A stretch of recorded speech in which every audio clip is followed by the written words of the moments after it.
Now, going over to the political part of the podcast, you have the GOP debate. Now, this is a fascinating phenomenon, so we're going to actually cover, I have a couple of clips that we're going to cover today. We're going to cover the highlights from Vivek, since he seemed to be the one that got the most traction in the debate, and subsequently, we're also going to cover the Tucker Carlson interview with Donald Trump.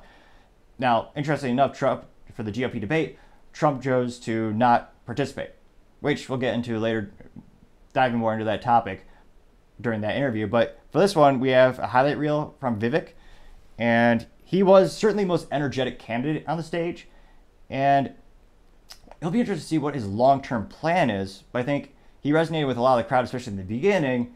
It is fascinating. More towards the end, it seems like they shifted a little bit, and then the whole stage basically turned on him. Because from a certain perspective, he is certainly an outsider. He's not a career politician, which I think many people do appreciate. I mean, there's a lot of people who have been in politics for 50 years, and I'd love to sit them down and be like, almost like a job interview, be like, so what have you done for America? Well, can you name me one or two bullet points where you actually did something? And you probably get a really long, awkward pause, because a lot of people on the left and the right kind of just sit there and don't do much. But that's just my 3 cents. It used to be 2 cents, but 40-year hyperinflation, gotta go 3. I should charge 4 cents, but 3 cents it is for my thoughts. It is still free, though, just to click that subscribe button. Again, trying to get to 3,000 subscribers by the end of August. Greatly appreciate your assistance. So, without further ado, we're going to go ahead and dive into Vivek's participation in the GOP debate. It's going to take an outsider, because for a long time we have professional politicians in the Republican Party who have been running from something. Now is our moment to start running to something. Drill, frack, burn coal, embrace nuclear. Put people back to work. The only war that I will declare as U.S. president will be the war on the federal administrative state that is the source of those toxic regulations acting like a wet blanket on the economy. Listen, now that everybody's gotten their memorized, pre-prepared slogans out of the way, we can actually have a real discussion now. The reality and the fact of the matter... That is one of my favorite comments he made a couple nights ago. It's one of those things where a lot of politicians, this is for left, right, even libertarian candidates sometimes, they're kind of just like not speak and spell, like one of those toy dolls where you pull the string, perhaps a good metaphor in and of itself, but they just kind of say the same cliche things like, we're going to get people back to work. It's like, well, great. That is one of the most neutral statements you could possibly make. No one's going to say no to that. Do you have a plan for that? Well, they usually don't elaborate, but I digress. Is that one of yours? Not really, Mike, actually. We're just going to have some fun tonight. Do you want a super PAC puppet, or do you want a patriot who speaks the truth? Do you want incremental reform, which is what you're hearing about, or do... Now, when he says super PAC puppet, I was a little confused with that one, because technically, in terms of the regulations and what I understand from the operation of a super PAC is, you have a lot of these super PACs where they'll pay for campaigns for candidates, and you'll see them in the commercial disclaimer, like, this is super PAC, paid for by this super PAC for this candidate. The candidate, again, from the legality that I understood when the whole legality around the topic changed, they're not supposed to have any direct influence. So the candidate isn't supposed to be telling the super PAC what to do or what direction to do. So, and vice versa, they're not supposed to be telling the candidate what to do. So, again, with my current understanding, I thought they were supposed to be separate. Now, perhaps his intention was saying these people have a lot of influence because people do directly donate to many of these candidates as well. But it's interesting to bring up the super PAC issue because I think that there might be a disconnect there. Do you want revolution? Let us be honest as Republicans. I'm the only person on the stage who isn't bought and paid for, so I can say this. The climate change agenda is a hoax. The climate change agenda is a hoax. That pissed off everyone. And the reality is, the anti-carbon agenda is the wet blanket on our economy. Yes, we will stand for the rule of law. Yes, we will close the southern border where criminals are coming in every day. And yes, we will back law enforcement because we remember who we really are. And that's also how we address that mental health epidemic in the next generation that is directly leading to violent crime across this country. Just really quick. We live in a dark moment, and we have to confront the fact that we're in an internal, sort of cold cultural civil war. You are and we have to equating the recognize American that people with the failed government in Washington, D.C. We just need government as good as our people again. Let's just speak the truth, okay? President Trump, I believe, was the best president of the 21st century. It's a fact. And Chris Christie... Now, from a move on the political chessboard, I think it's fairly smart for him to do this because, again, he needs those votes to come to him. My speculation is he could become president. Again, there's a lot of uncertainty, and the election is still a long ways away. But if Trump is officially, if he is imprisoned, or if they take him off the ballot using some type of legal methodology, more either legal or not, or they just take him off the ballot, then Vivek's going to need those. And there's a lot of people who love Trump. He has a huge incumbent base who will support him. So that's why I think if you want to become the Republican nominee, it's going to be very difficult if you're doing that while attacking Trump, because so many will feel personally attacked. It's a very unusual time in the United States where people are starting to self-identify with politicians, where actually I always tell people, don't worship politicians, left or right. Live your own life. But they're like identifying with them. I don't think that's a healthy thing to ever do, politicians or celebrities. But I think it is clever for him to keep this approach. And it also keeps him different from the other candidates. The other candidates, some of them are more very directly they're more direct in their opposition to Trump, and some of them are even using it as a campaign tool to attack him. Honest to God, your claim that Donald Trump is motivated by vengeance and grievance would be a lot more credible if your entire campaign were not based on vengeance and grievance against one man.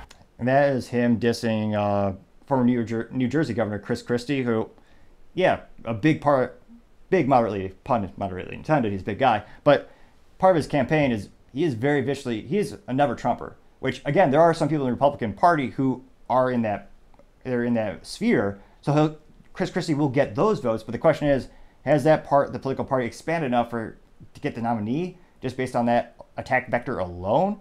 And right now I would say no, because again, with the current data we have, with the past couple of polls we've had, Chris Christie is not doing that great. He's still, I believe, in the single digits in terms of the percentages.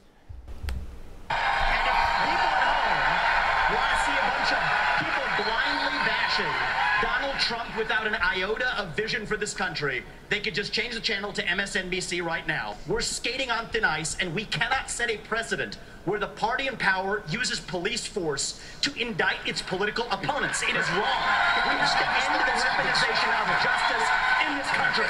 Well, Mike, why don't you say this? Join me in making a commitment that on day one you would pardon Donald Trump. I'm the only candidate on the stage who had the courage to actually say it. That is how we move our nation forward. I don't know and turn the page forward. That's exactly Trump right. Will be convicted of these crimes. You should be able to make a commitment. The same justice system that was this corrupt. What's the difference between you and me? Yeah. Mr. Ramaswamy, you would not support an increase of funding to Ukraine. I would not. And I think that this is disastrous. I mean, we've only given them over $100 billion in cash, as well as physical, tangible assets, such as military hardware, as well as some humanitarian aid. Over $100 billion. We can't afford to help out Hawaii.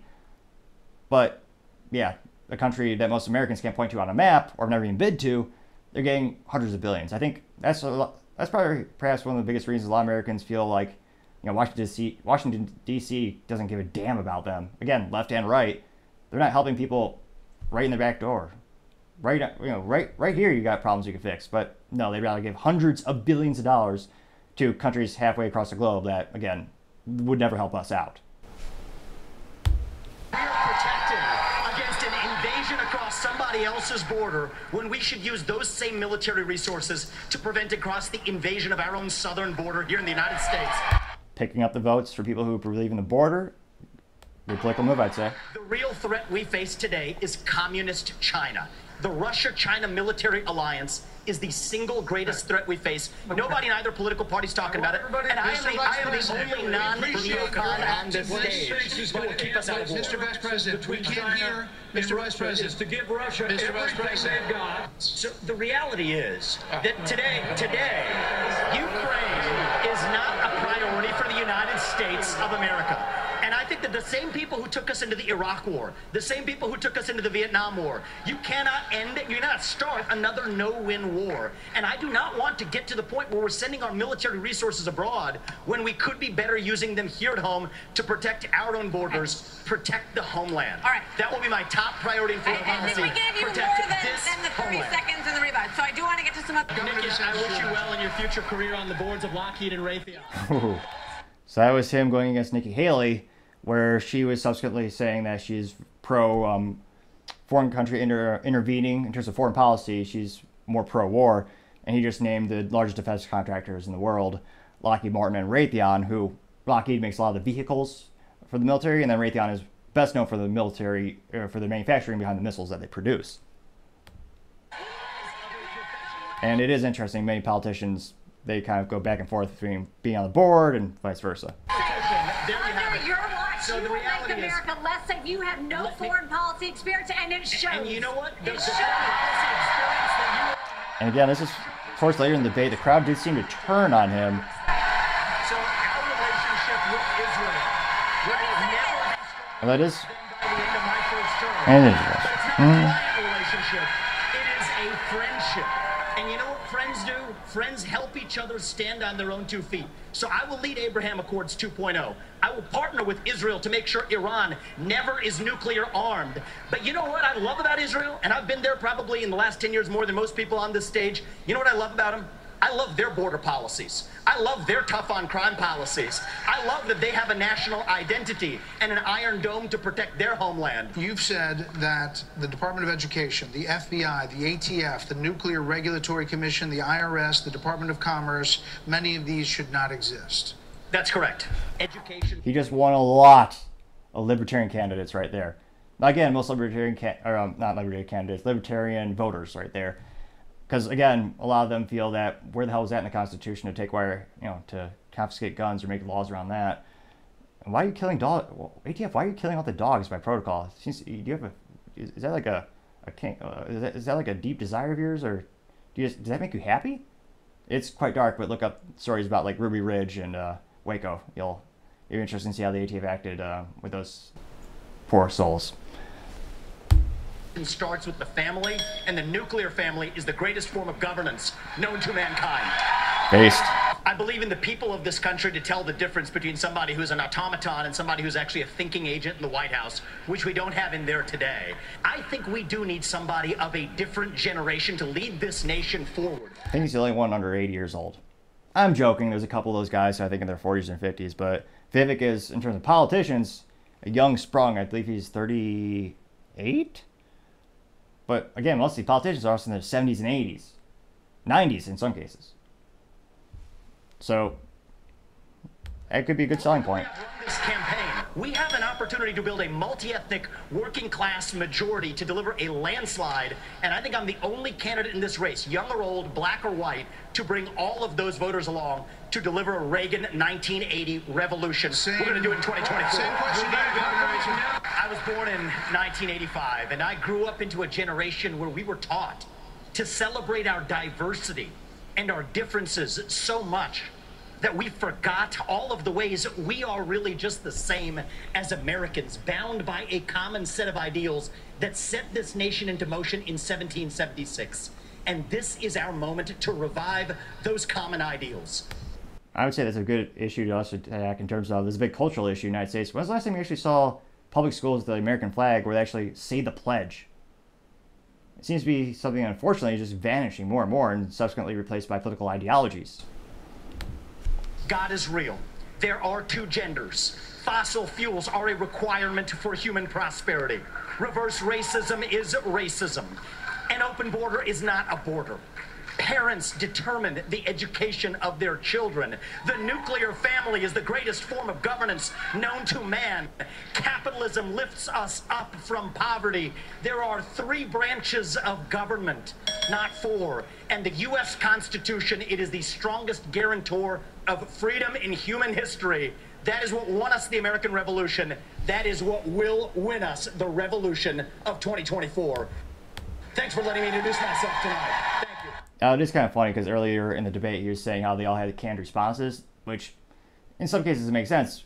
This is kind of his outro. This is the last part of the speech or the debate where he expressed those ideals where in terms of branding and marketing, pretty good. He's been very consistent on consistently letting them know there's a list of things I believe in. So if you believe in those things, you can vote for me. Now, this is supposed to be a highlight reel that he tweeted. He missed, I think, the most important part of the whole debate, frankly, is when they asked, would you pardon Donald Trump? He didn't turn and see, like, what are these guys going to do over there? Are you going to raise your hand? No. He was, not only was he the first to raise his hand, he did it immediately. He said, would you pardon Trump? He goes right up there. Now, whether you believe morally if that's a good or bad idea, in terms of symbolism and being a good metaphor for his personality, I think it shows, 1, he knows exactly what he's going to do, and 2, he doesn't look for other people's approval. He doesn't need guidance. He's not a politician. The other politicians, in pure politician form, they looked around for a barometer. And a lot of politicians, they famously will change their opinion based on the polls. What do people think about this topic? Well, now I'm going to change. It's almost a signature of being a politician, which many people, including myself, would say is, well, this kind of sounds opportunistic and two-faced and inauthentic as all hell. So in that respect, I can't help but admire Vivek for being very articulate with his ideals. And again, he's quick on the gun, and you know what he's going to do. So I'll be interested to see, again, I can't help but think he's going to... He can't tell people that he doesn't want to be president in terms of his plan because people stop donating, and everything he's doing right now will come to a pause. But he doesn't have the current numbers. He's catching up to DeSantis. In some polls, he beats DeSantis, but overall, past 3 months, he's still behind him. Still third place on average, is pretty good, but he is very articulate with not insulting Trump. I can't help but wonder, is he pushing for that VP position? Traditionally, that's what many politicians would do. They kind of campaign just because they want to get a cabinet position, or they want to get on an advisory board, or some other cliche bureaucratic job. Now, Vivek, he's not a career politician. He's owned many pharmaceutical startups. Well, not any startups, a great accomplished company. But he's also written a couple of books. So it's hard to say if he's really gunning for the VP position or if he really is giving it his all. But he's a very analytical, he's a very numbers-driven guy. I can't help but think he knows he's not going to get the presidency. But maybe he'll become a governor. It'll be interesting. Let me know in the comments. Do you think it seems like he's gunning for some type of political leadership position, but the numbers right now just show it's not going to be the president position. But it shall be interesting to see. And, it is politics. There's a lot of time. But, of course, you know what I always say. Time shall tell. Thank you, everyone, for taking the time to tune in. And again, we're trying to get to 3,000 subscribers by the end of August. If you can click that button, I'd greatly appreciate it. Also, taking the time to like and comment the video is also appreciated because it helps with the video algorithm. Also, the feedback helps me make the show better and better. Thanks again for tuning in. Don't forget to tell your family, tell your friends, tell your coworkers, heck, tell your enemies, tell anyone and everyone. Just stay safe and fight the good fight.